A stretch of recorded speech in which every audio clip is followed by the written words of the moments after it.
Greetings, fellow explorers. My name is Tony, and welcome to the first broadcast of Fount Systems Network. I've started this network in pursuit of low-carbon innovations for seawater desalination. If you like what I'm working on here, please like and subscribe. Please comment in the video below. Please share with your friends and invite them to the Fount Systems Network. I'm also posting an About Me video so you can see who I am and what my interests are in this. This first video is a work plan, and I'm going to share an outline for all of the things I'll be working on for the next period of time. And I'll share that with you here. So let's get started. I'm going to open with a summary of the problems of scarcity of fresh water on planet Earth in the 21st century. If you're watching this, you're probably already aware that about 3% of all the water on planet Earth is fresh water, and that a substantial portion of that is locked up in ice in Greenland and in Antarctica and in glaciers around the world. As we have a growing population and a warming planet, the scarcity of fresh water is going to become a bigger challenge, but it also is going to present opportunities as well. Reverse osmosis seawater desalination is one of the solutions to address freshwater scarcity. There are RO desal facilities around the world already. I don't know how many. We'll be finding that out.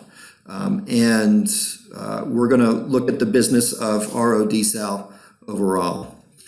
They're not without their problems. One of the obvious ones is a lot of carbon dioxide emissions as a result of the amount of energy that these facilities use. Additionally, they pose quite a burden on the natural habitat that they're built within.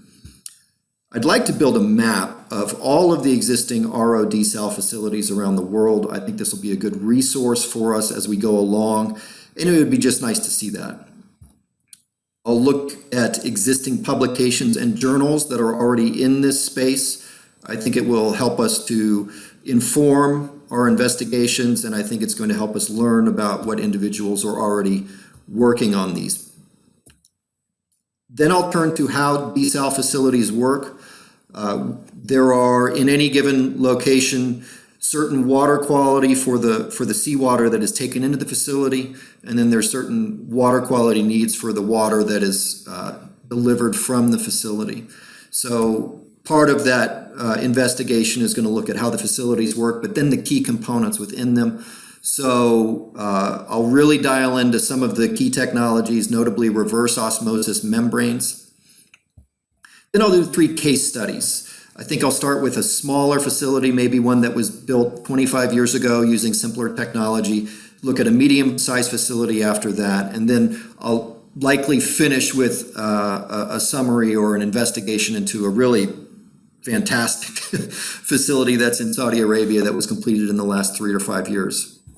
And I'm going to turn to the business of seawater desalination utilities.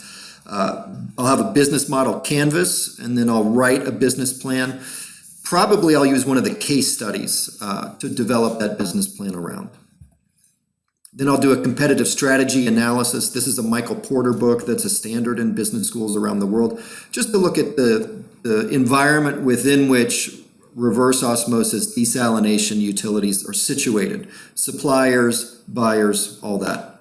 I'm going to look at the companies that build them. I'm going to look at companies that own and operate these utilities. I'm going to look at investors that invest in these utilities. Then I'll turn to regulatory barriers. Obviously, environmental and human health concerns are primary in this, but I need to learn a lot more about that. Then I'll look at low carbon technologies, opportunities for improvement. Solar is going to be a big focus, and there may be opportunities for major updates to how these facilities are designed. We may just be looking at improvements to efficiency. I don't really know what we're going to find along the way. That's kind of the point of this. Then I'll look at brainstorms. I'll brainstorm interventions in the business. So you have the technology, and then you have the business. And so you can see where all this is going. My goal will be to write a business plan at the end of it. So as far as the work plan goes and the timeline, I think it could take 6 months. I think it could take up to 2 years. Along the way, we will be making discoveries. The work plan will change, and we'll need to see what we learn along the way and how that informs further research. Thank you for paying attention so far. Thank you for listening. Please like and subscribe to the Fount Systems Network. And always keep exploring, keep growing. I'll see you next time.